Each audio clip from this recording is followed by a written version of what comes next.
Welcome to the Four Witnesses of the Messiah, Chapter 4, Session 5A.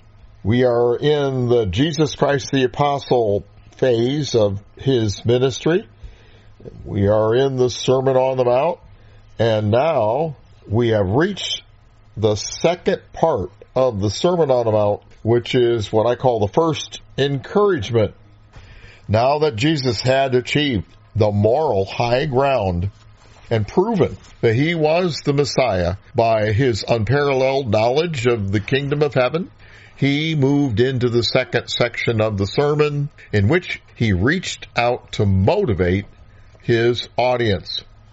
The amazed crowd was staring at him, realizing that they were in the presence of someone who towered over the rest of the sages of current and past generations. Some were taking it all in and saying to themselves, wow, that was a whole lot to think about. Others, who only caught pieces of it, were still blessed by the statements of blessing which pertained to them. Some were clamoring, what did he say? What did he say? Many had tracked with him and understood the import of his Rosetta Stone clue in the first and eighth beatitude, and they were marveling at his oratorical skill. He had brought them all to a moment of decision. Were they willing to be reviled and persecuted and falsely accused for loyalty to him? Many were saying yes. But he gave no time for further reflection, for he changed gears, floored the accelerator, and peeled rubber into the turn. In between each of the ornate, flowery sections characterized by repetitions are great calls to action. These contain the central message that Jesus wanted to share. Yeah, that's wonderful to dazzle people with great oratory or beautiful music, etc. But what good is that if people don't take something home with them? They need to be encouraged to take action. Many Christian organizations concentrate on perfecting their meetings, but meetings are not the most important parts of Christianity. It's what the believers do after the meeting that is the most important part of Christianity. It's how they live their lives and interact with others. It's how they work at their jobs, how they raise their children. It's how they apply what they have learned at the meeting. Therefore, the meeting itself is not the be-all, end-all of Christianity. I wish I had time to polish my presentations further, to illustrate them with PowerPoint charts, or maybe have a song or two during the intro. But I'm going to leave that for those who come after me. I'm concentrating on recreating the moments that Jesus spoke into being and recovering the original truths devoid of man's theology and showcasing Jesus and letting us see him more clearly. For this was the basis of our faith, the Christianity that started only a year later. I'm endeavoring to present what Jesus taught, both as what it meant to them right then, as the zenith of Judaism, and what it later meant to the original first century church as the seeds of Christianity. How do we live our lives outside church? Do we compartmentalize life and behave one way when we're with the believers, but a different way when we're at work or out with a different group? I encourage that we live the same way wherever we are. It's a whole less complicated. Plus, it reinforces good behavior if we choose to stick to what we're being taught in church. Do your co-workers know that you are a Christian? Do you show it? That's a characteristic of virtue. It's attractive. Folks ought to see that we're different. Then it helps them believe us when we evangelize. I think that now that we understand how Jesus opened his world-changing sermon, that living that way will be more possible. living with virtue. We've seen the mountaintop. We've seen a snapshot of the Lord Jesus Christ. He was amazing. And now that we have seen him more clearly, we can follow him more nearly and love him more dearly. We can live our lives changed, like we've drunk a gallon of sunshine, not moonshine. Jesus had dazzled them with brilliance, and then he switched from preaching, Ch04, to evangelizing, euangelo, announcing good news. Thus begins the first encouragement section in Matthew chapter 5, verses 13 through 20. The character of the speech changed from flowery, figurative speech to encouragement. The sermon alternates between these sections throughout. Here in this encouragement section, Jesus told the believers about the actions they needed to take to extricate themselves from the state of affairs which had enveloped them. Matthew 5:13. Matthew chapter 5, verse 13. You are the salt of the earth. But if the salt hath lost its savor, wherewith shall it be salted? It's henceforth good for nothing, but to be cast out and to be trodden under foot of men.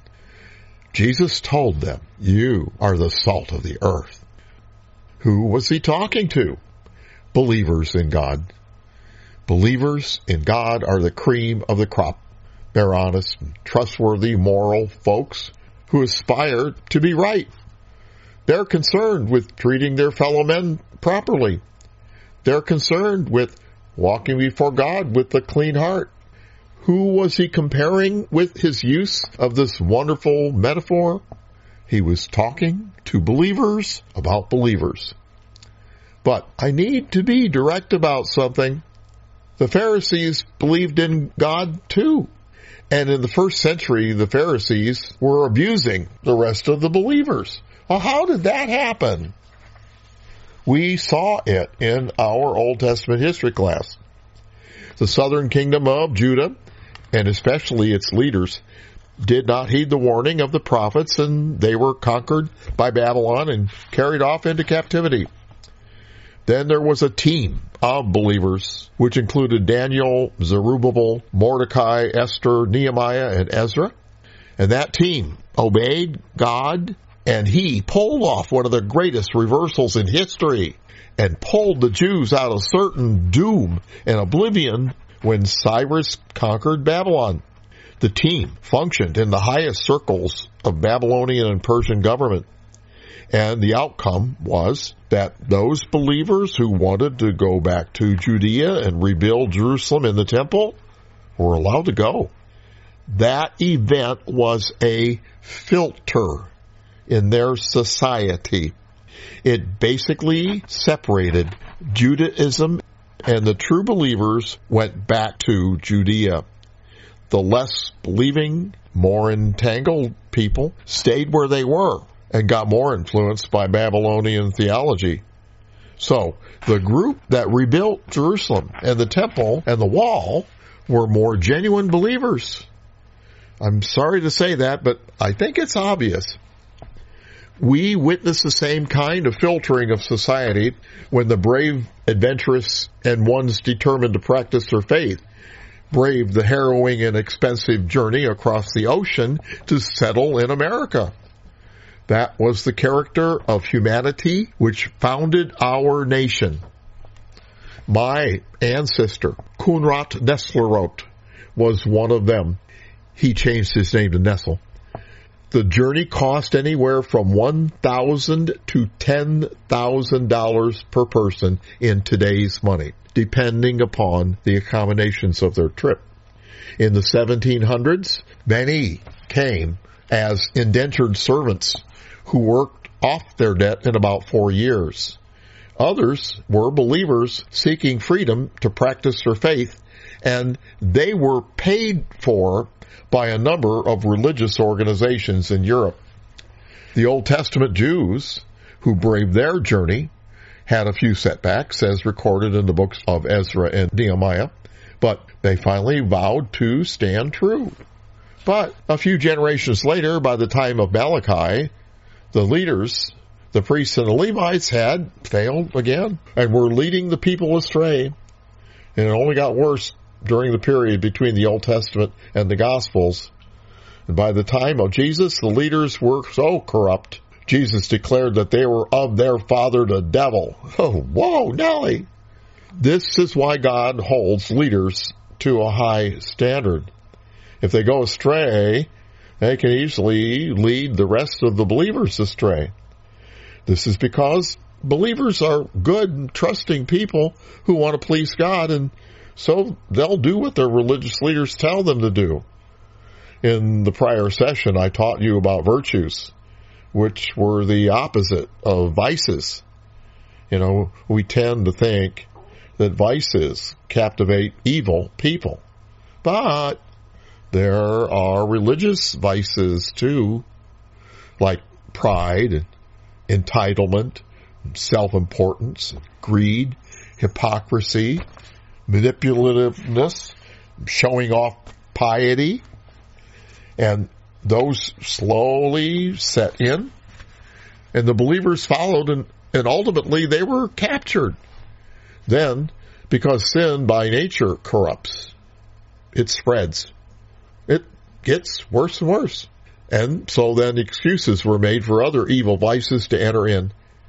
The Pharisees were doing these things because they were getting something out of it. They were feeling empowered. They enjoyed telling everyone what to do. They enjoyed feeling important, etc. And that's the part of the captivating nature of vices. People get something out of it, but it also costs them. And that cost is too high. Let me explain things further by illustrating with a well-known vice, substance abuse. We all know that alcoholism or drug addiction is not good. It's a terrible vice. Yeah, there are many folks who are entrapped by it. Now, one might think that that type of evil only affects the addict. But that's not true, because all evil spreads. All evil gets worse unless it is stopped. Substance abuse addiction affects others around the addict. There are enablers or codependents who enable the addict to keep abusing by trying to protect them from the consequences of their addiction, or by excusing it, or by not confronting it, or by letting them deny that they have a problem, or by not setting boundaries. Then there also are triggers, which give the addicts excuses to prolong or relapse their behavior. And then there also are victims who are abused by the addicts because the addicts get something out of doing that. These roles can be consecutively played out by one other person or assumed by several entangled people. That is how the evil of substance abuse spreads and affects more people than just the addict. Now, I'm not trying to pick on alcoholics or drug addicts. I'm just trying to make a point. And that point is this dynamic involving victims, triggers, enablers, or codependents, it's not just an issue with the vice of addiction. Because the nature of evil is to spread, it is a dynamic, it's a cycle, which is at work with every kind of vice. Jesus' virtues break that cycle. They light the way out of that vice, whatever it might be.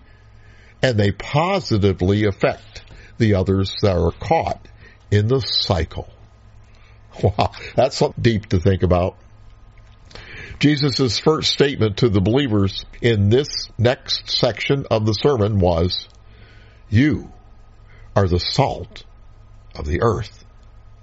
It does not matter what brand name that believers are. They still are the salt of the earth. It doesn't matter what church or synagogue they attend. They still are like salt. What does salt do? Salt not only spices and gives flavor. Salt preserves. Salt is necessary for life. Salt was valuable in those times, just like gold. In order to best understand this, we cannot think that their salt was the same mined, purified salt that we have today that we buy at the grocery store. How can that salt lose its savor? The salt used in the Bible times was not like that. It was still sodium chloride, but my Bible dictionary says that it was the rock salt variety that was collected around the Dead Sea or harvested from salt flats. So it had some dirt mixed with it. The people usually kept it in large stone jars in their home on the floor and took out what they needed each day, and over time, the less desirable crust would begin to accumulate at the bottom of the jar. And when the jar was close to empty, only the dirtiest salt was left. It was not suitable for use. That's what Jesus was talking about. So they would throw that residue out on the streets or pathways around their home to keep the vegetation from growing in those pathways. And then it would be trodden underfoot. That illustration vividly communicated to everyone of that time. Bishop K.C. Pillai explained this in his book, Light Through an Eastern Window. To be trodden underfoot is a symbol of being rejected and despised. That's a common Semitic association. Even today, it was demonstrated in 2008 when that Iraqi man threw his shoe at President Bush. Jesus was comparing the believers to salt. They're supposed to be the spice of life. They're supposed to preserve the truth. They are essential, like salt is to life. They are supposed to resist compromise and error. Believers are supposed to be the moral fiber of any society. But these believers had been intimidated into silence by the Pharisees and Sadducees. The prophecy of Zechariah had revealed that they were fearful to serve God as they ought. They had become codependents and victims to the Pharisees' vices. Wow. Jesus was issuing a vivid wake-up call to them. If they lost their savor, what would salt them? How could they be spiced back up where they should be to preserve society against decay? This is another indication of the state of the believers that Jesus was reaching out to. But Jesus did not confront them literally, saying, quote, "You're becoming worthless because you're not taking a stand on what you know is right. You're allowing the repression of the Pharisees to drive you into a state of captivity, and you're beginning even in a warped way to accept it and enjoy that level of life," unquote. He didn't confront them directly like that, because if he did, that would have tended to push them away. Instead, he wisely drew them in by means of an illustration portraying the salt in the jar that each of them had in their houses. In this thought-provoking way, he told them to be salt again. Preserve, spice, cleanse, like you know you can. Stop being triggers and victims and enablers or codependents, supporting someone else's vices. Set your boundary. Don't get taken advantage of anymore. Confront error. Don't make excuses for it. Yes, I know that believers are nice people. Yes, it's okay to help people who need it. But don't let it become that you are a codependent in a mutually destructive relationship. You know, one keeps giving and giving and giving, but the other person's not growing or learning. They just stay the same. Then they get used to that dynamic. And they begin to expect you to do more and more to allow them to continue not doing what they're supposed to do and continuing in the vice that they have. That's no longer a healthy relationship. God does not like abusers who take advantage of his people's kindness. There's the day of reckoning coming. Not everyone is really a good person deep inside. Some of them are predators and abusers, and they perceive our kindness as weakness and take advantage of it because they think we believers are easy prey. Evil people are not easy prey to take advantage of because they can see stuff coming because they're used to evil. They think that way. But good people cannot imagine what the abuser is attempting because they just don't think that way. They're pure-hearted. Now, the Pharisees did not start out that way, but evil, unchecked, becomes greater evil. Again, Jesus' virtues would break that cycle, getting God more and more involved in the believers' lives, and God shining more and more light in their lives would result in them realizing what's going on, and then God could help them see what to do. One of the primary jobs of believers is to take a stand on what they know is right and not back down. They're supposed to be the backbone of their society. But somehow the faithful had allowed the legalists to creep in and take over. Then once they were entrenched in their position, those abusers would be very difficult to force out. Today, in the West, we can vividly see the state of decay of our society. And what is being constantly attacked? God, religion, the truth of the Bible, right? Well, what does that indicate? Those obviously are the things that are impeding those who are promoting the decay. They're attacking the things that stand in their way of their evil agenda. Why are these negative influences so powerful today? Well, honestly, because the believers have allowed them to creep in and try to take over. Therefore, we believers today need to be salt too. We need to take a more strident stand and push the pendulum back to where it should be and stop its wild swings into risky, decadent, forbidden territory all the time. This is Christ's counterculture, then and now. We've been the silent majority way too long. It doesn't matter what brand name believers are. All those who believe in God and endeavor to live by Him know some truth. And it is truth that keeps error from reigning. 2 Thessalonians 2 contains a profound truth regarding us Christian believers. Look at 2 Thessalonians chapter 2, verse 7. 2 Thessalonians 2:7. For the mystery of iniquity doth already work. Only he who now restrains will restrain until he be taken out of the way. That's the gathering together. We believers restrain Satan from doing what he really wants to do. Evil's always at work, fomenting dissent, working decay. It spreads because that's its nature.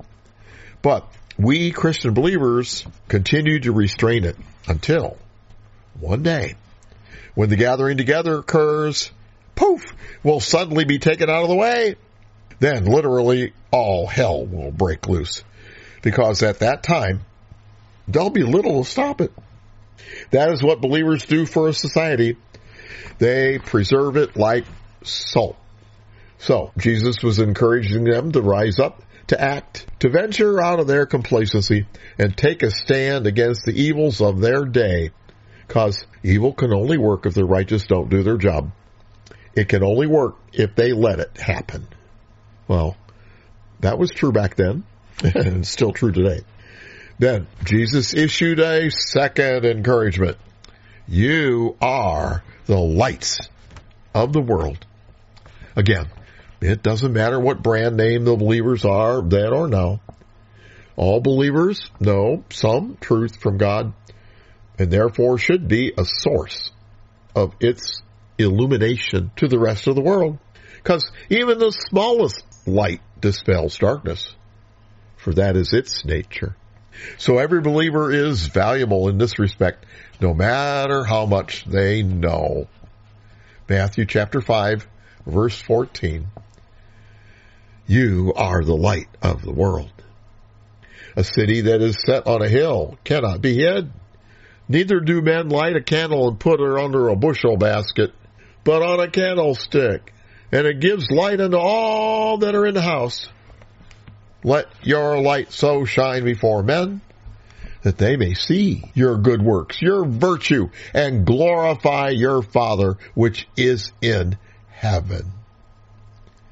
We know from the prophecy of John the Baptist's father that the believers of that era had been intimidated by fear. Terror encases, fear impedes, apprehension and dread keep people from acting. But the antidote that Jesus gave the believers was to shine. They were supposed to let their inner goodness out, not be pressured to react from the outside. Believers are supposed to shine and glorify God. That is the nature of the opposite of evil, which is good. It spreads too. We're supposed to show forth His praise to the world. We're supposed to demonstrate good, God's light, His truth, His providence, His deliverance. But they were being impeded and repressed by the Pharisees and Sadducees. So Jesus was encouraging them to shine, to come out of themselves, to stop accepting being repressed. They'd been beaten down. They'd been on the defensive, not the offensive. They needed to act anew. This call for the believers to shine implies something that's very important, because in order to shine, one must have something to shine with. One must have light. Each believer is a light because what God gives them. And what God gives us is as varied as the universe. God said, let your light so shine. It's your light. Your light. Now I'm going to speak of this then and now. Back then, Jesus was building toward the kingdom of heaven. He believed it was imminent, at hand, right around the corner. That was when the Spirit would be poured out upon all flesh at the resurrection, and all believers in the kingdom, mortal or resurrected, would have Spirit. We know that the ingredients to bring the kingdom to pass did not occur. But the Spirit was still poured out in a different way than expected on the day of Pentecost. Believers now also have something to shine with, and it is our light. It's our light. When we get born again and God creates Spirit within us, at that moment, the attention and creative force of the Creator of the universe is focused upon us, and He creates a masterpiece. That's our light. Do you know what your light is? Do you know what your calling is? Do you know what your part is in the body of Christ? We all have a part, and all of them are important and glorious. Do you know what yours is? Well, then get busy, and God will energize it. Do you not know what your part is yet? Well, then get busy, and God will guide you to it. Get busy helping in your church, and God will guide you into your niche, your part in the body. Now, if you're not functioning in a local group of believers, well, find a church where you fit and shine anyway. That works too. And there's believers in our group on Tune In Tuesday who have done that, who have risen above doctrinal differences to obey Romans 14 and love our Christian brothers. And they can attest to their success. Their ministries in the body are flourishing. How do you think Jesus handled it? Knowing the truth that He did. Oh, how did he deal with the rest of the believers who did not know much? And he knew all that he knew. How did he do that? With love. Well, let this mind be in you, which was also in him. I, in my small way, have been patiently doing the same. I have some light of the word I've been promoting. And the best I can do with it is with love. It may be purple smoke to you, but it's still the truth. Oh, what would it be like to recover original Christianity? Well, that's what we're doing in the next Reformation Church. Have you started your Reformation yet? Back to Matthew. Jesus said, you are the light of the world. A city that is set on a hill can't be hid. Neither do men light a candle and put under a bushel basket, but on a candlestick. And it gives light unto all that are in the house. A city on a hill. A society, a civilization, a culture for all to see. What's the optimum way to shine? With the good works and virtues that Jesus encouraged. Words and praise are easy, but it is action that speaks loudest. This also constituted Christ's counterculture. The believers of that time had been repressed to the point where they were afraid to be themselves, to act upon their godly callings, to do their good works. Jesus encouraged them to come out of their shells and be genuine, virtuous, be who they really were, believers in God who shine and demonstrated his power with virtue. Then, like Jesus said, the world will see our good works and glorify our Father which is in heaven. See, there's a big difference between believing in God and believing God. What good is a light if it's hidden? It's not to be hidden under a basket. Light was designed to shine, to illuminate, so people can see it and not stumble. Believers, likewise, are designed to shine. All of our spiritual attributes work best in an active, growing environment where we're reaching out and interacting with others. All life teaches us the same thing. You know, life's greatest assignment is to propagate itself. And it can't do that by itself, because why are there flowers? Why are there fruits? Why do many animals have bright colors or prominent features? To attract someone or something outside of themselves to propagate life. Is spiritual life any different? Believers are supposed to shine. Anything which stops us from doing so is a contradiction of our very nature and purpose. So, this was a call to be genuine. This was an encouragement to not allow anything to stop them from being who they really were, what God had called them to be. We will see that these encouragement sections are Christ's central message. Be genuine. Be virtuous. Be who you really are. Be who God has called and made you to be. Shine. Rise up to your heavenly calling and fulfill your destiny. Let your light so shine before men that they may see your good works and glorify your Father which is in heaven. Now, Jesus mentions another thrilling truth that would become one of the hallmarks of his ministry. It was apostolic. He was introducing new light, portraying that God is a Father. This chronologically here in Matthew 5:16 is the first time the Bible mentions Jesus teaching that God is the Father to a crowd. He had mentioned it to the Samaritan woman at the well, and he repeatedly declared that God was his Father in John 5 at Pentecost. But now Jesus was opening a new hallmark, a new cornerstone, a new byword of his ministry. God is our Father. We are going to mine that gem in a future session. But legalists had been portraying God as the judge. That's a big contrast.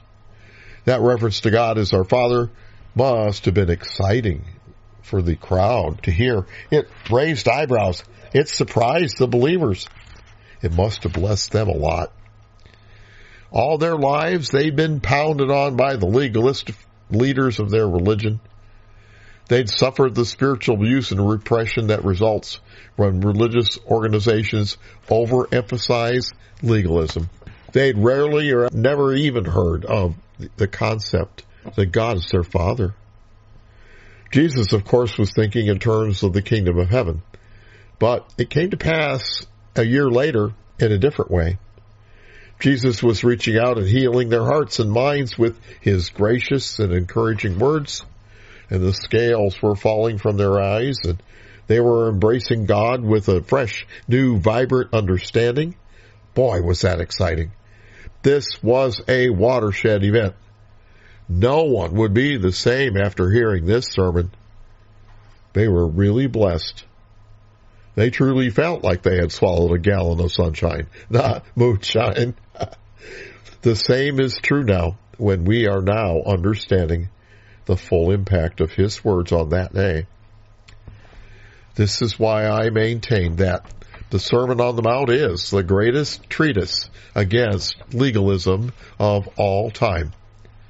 Emmett Fox, in his book on the Sermon on the Mount, says, indeed, the whole current of his teaching is anti-ritualistic, anti-formalist. But Jesus had not come out directly and told them, quote, legalism is not the way that God intended your religion to be.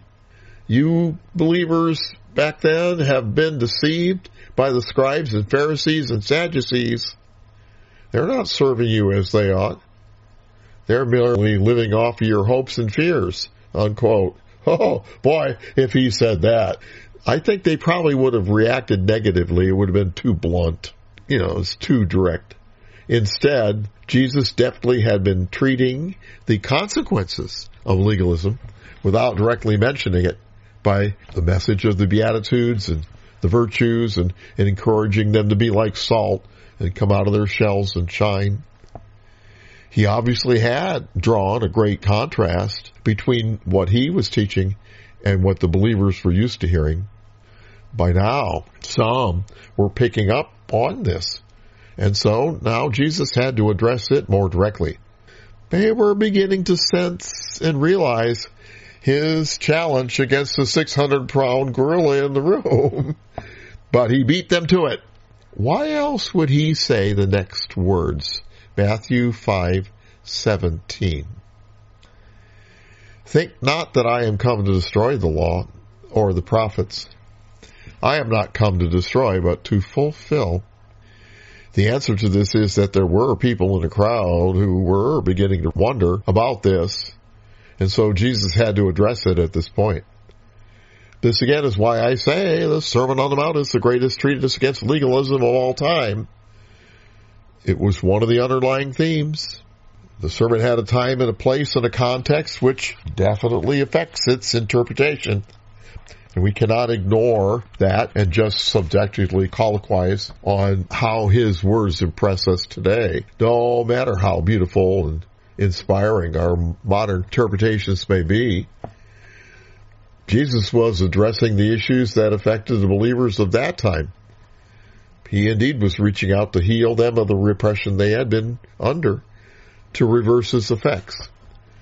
Consequently, we must also consider that and import its significance into how we apply the teaching today.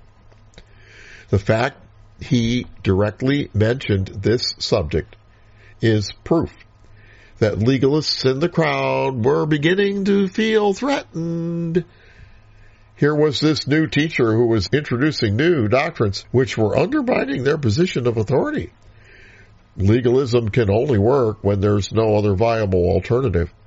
If you are serving sand for dinner, but the restaurant next door starts serving steak, where will the new lines form at the door? Jesus was speaking so graciously and beautifully, he was moving the audience.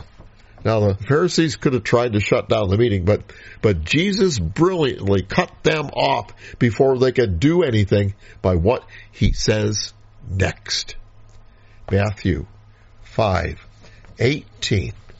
Matthew 5:18. For verily I say to you, till heaven and earth pass, one jot or one tittle shall in no wise pass from the law, till all be fulfilled. Whosoever therefore shall break one of these least commandments, and shall teach men so, he shall be called the least in the kingdom of heaven. But whosoever shall do and teach them, the same shall be called great in the kingdom of heaven. For I say unto you, that except your righteousness shall exceed the righteousness of the scribes and Pharisees, you shall in no case enter into the kingdom of heaven. Now, this was a very bold oratorical strategy, because if their ears were smoking before, they were on fire by now. Jesus was so bold, he named the 600-pound gorilla in the room. Woo! He really was on the high ground now, rhetorically and morally. By this time, he had everyone's rapt attention. They must have all been motionless, undistracted, staring at him with their eyes wide open, straining, ready to hear what he would say next. That's what happens when a speaker has done their job well. People will soak up and hang on every word. You can see your positive effect on them, just like wind on a wheat field. Jesus had the crowd in his hand. And do you know what he did? He went for the jugular. He named the opponent the 600-pound gorilla in the room. Oh, wow. The crowd must have reacted like a ton of bricks had hit him. They realized the stark contrast between what Jesus had presented and what they'd been experiencing. They were realizing that they had not been getting what they came for, that they were not being fed, that they were being repressed by those in power who were just manipulating them to stay in power over them and reap benefits off them. They realized that they were not being served. Plus, they realized that here was this new teacher offering them something different, something new, something refreshing, something healing. Oh, you could have heard a pin drop. But now Jesus also begins to make a transition into the third section of the sermon. You see, this was his inaugural speech. It was a really big meeting. There was a multitude there. The natural amphitheater at Tagba held thousands of believers. After this, the apostolic phase of his ministry would be in full swing. But one thing every teacher of that day would have to prove was their understanding of the law.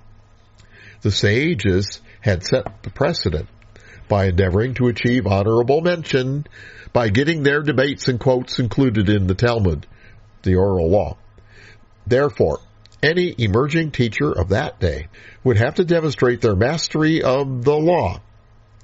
Jesus was about to do the same. And so this is a transition statement into the next section. He declared that he had come to fulfill the law. That was another messianic statement. Wow. Jesus was speaking very bold. The crowd definitely was amazed, as I shall show. But also many today do not understand what Jesus just said. Because of this, I have to talk a bit about the legalistic movement today. There are many voices calling out today to promote legalism.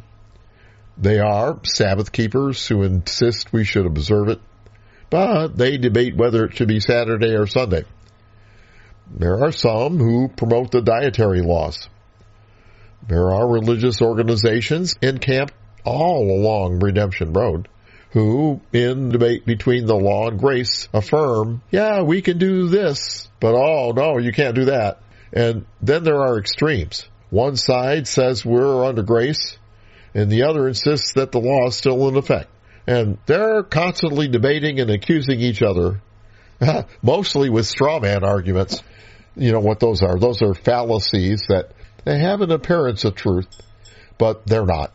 A straw man argument is when one mischaracterizes their opponent with a flaw, and then they expose the flaw, and then they tear it down, and then when they do that, it tears that person or group down. Well, that's a cheap trick, and it's been used against believers of opposing doctrines throughout church history. For some groups whose works were obliterated, all we have of them is the mischaracterizations of them put forth by their orthodox opponents. One of the greatest tricks played by the legalists is their mischaracterization of grace. They say many incorrect things about it because they don't understand it. They insist that Christians are lazy and want to take the easy way to God, while they, the legalists, are righteously earning their way by works. Ooh. But while there is no temple and high priest, how can that be done without the sacrifices? They maintain that studying the Torah and prayer and acts of mercy replace the sacrifices. Well, I ask, has anybody perfected that yet? Was anyone without sin? Oh, only one, the Messiah, Jesus Christ. Another fallacy mischaracterizing Christians is that they say that we Christians abuse grace and use it so that we can just keep sinning. Well, I ask you, do you know any murderers in your church? If there are any murderers in churches, most of them are in prison churches, and any who have gotten out on parole and are attending church are not doing it again. But we Christians are being portrayed like murderers because they say we abuse grace so we can go on sinning. Well, you know what? One of the traits of churchgoers that I have seen is they've repented. They've changed their ways, you know. And I think they break the 10 Commandments no more than the legalists do, except for maybe the fourth one regarding the Sabbath.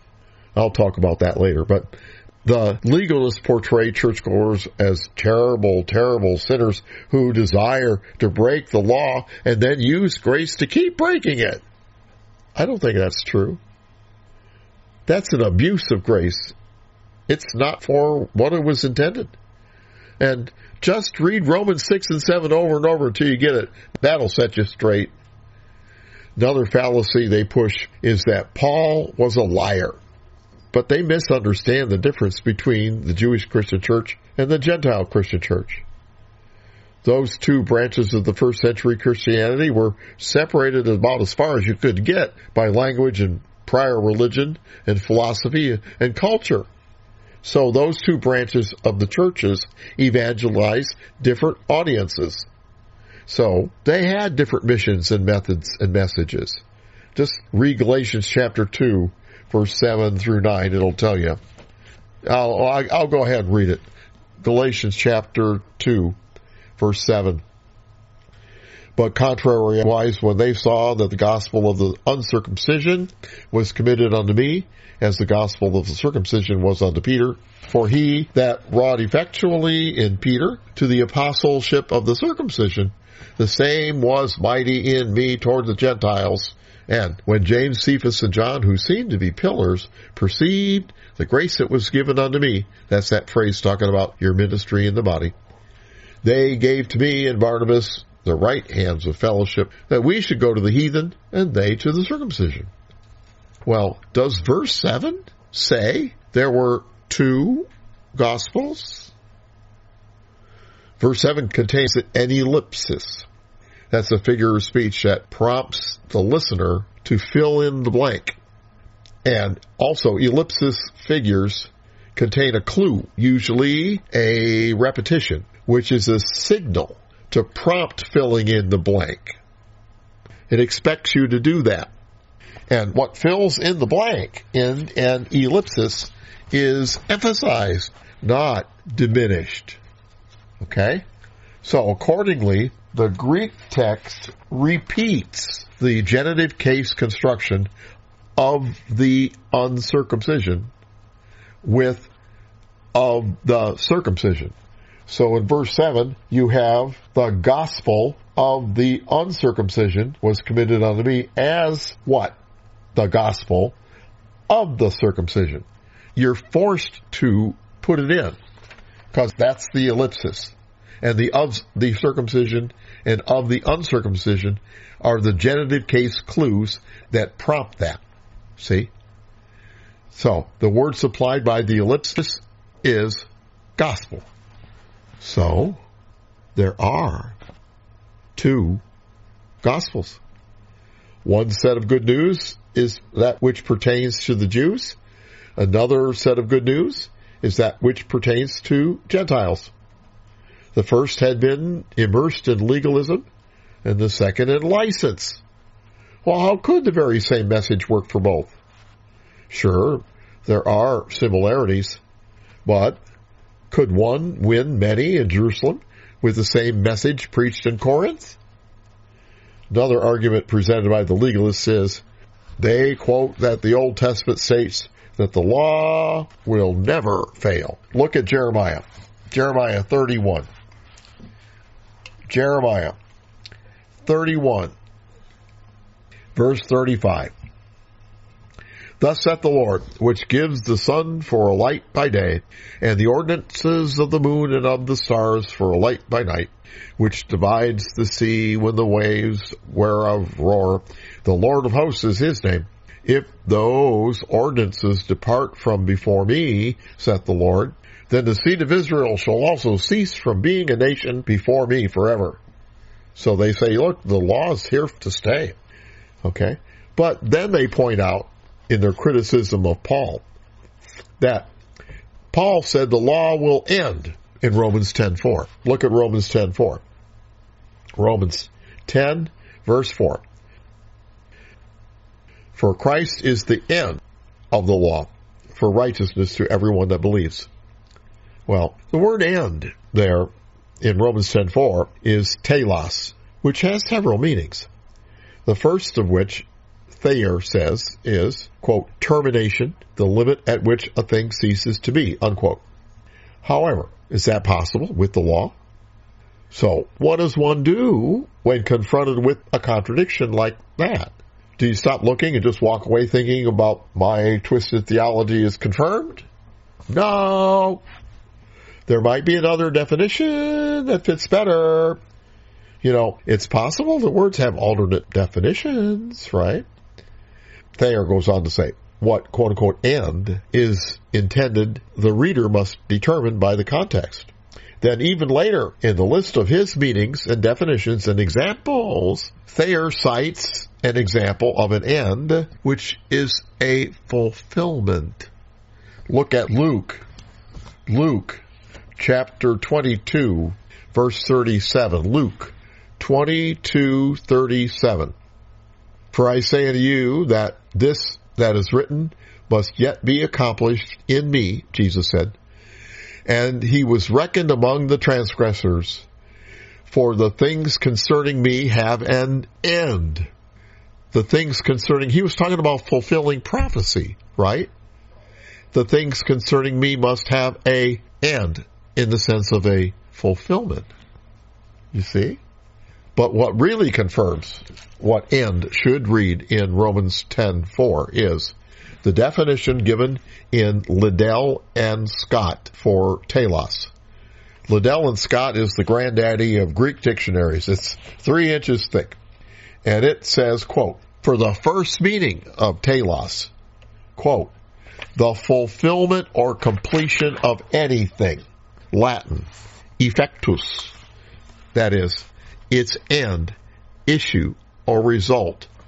Not its cessation, and therefore not properly used like telute, or an end or termination like peros, an end or an extremity.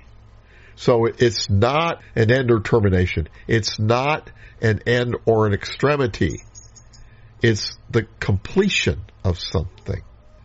Accordingly, a number of English translations translate Romans 10:4 as consummation, or the NIV and the ISV, culmination, or the NLT accomplish the purpose. But I like the REV Bible translation best. Here is Romans 10, 1 through 4 from the REV Bible translation. Brothers and sisters, my heart's desire and request to God concerning them, speaking of Israel, is for their salvation. For I can testify about them that they have a zeal for God, but not based on the knowledge of the truth, since they are disregarding the righteousness that comes from God and are seeking to establish their own righteousness. They have not submitted to the righteousness of God. For Christ is the fulfillment of the law, with the result that now there is righteousness for everyone who believes. Wow. That's the REV. So, Paul did not contradict Jesus when Jesus spoke in the Sermon on the Mount. So now we return to what Jesus said to that astonished crowd that day. Matthew 5:17. Think not that I am come to destroy the law or the prophets. I am not come to destroy, but to fulfill. For verily I say unto you, till heaven and earth pass, one jot or one tittle shall in no wise pass from the law, till all be fulfilled. Whosoever therefore shall break one of these least commandments, and shall teach men so, he shall be called the least in the kingdom of heaven. But whosoever shall do and teach them, the same shall be called great in the kingdom of heaven. For I say unto you, that except your righteousness shall exceed the righteousness of the scribes and Pharisees, you shall in no case enter into the kingdom of heaven. The crowd was stunned. The crowd was wondering, how could we possibly exceed the righteousness of the Pharisees? They're observing the law with such excruciating detail. How could we ever do that?